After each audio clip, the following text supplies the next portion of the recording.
இப்பெல்லாம் எல்லாரும் புரோட்டீன் பத்தி பேசுறோம் இல்லையா? ஜிம் போறவங்க புரோட்டீன் ஷேக் குடிக்கிறாங்க, ஆபீஸ் போறவங்க புரோட்டீன் பார் சாப்பிடுறாங்க.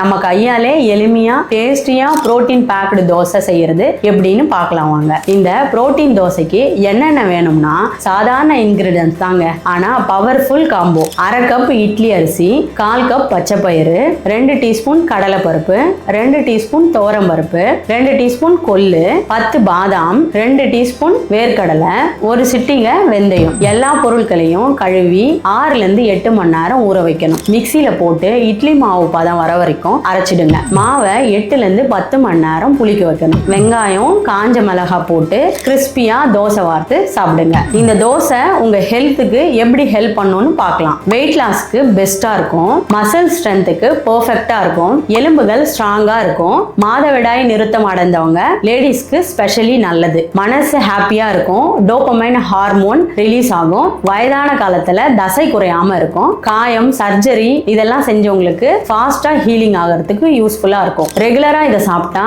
உடல் ஹெல்த் இம்ப்ரூவ் ஆகும். இந்த ஈஸி ரெசிபியை இன்னைக்கே ட்ரை பண்ணி பாருங்க, கமெண்ட்ல சொல்லுங்க.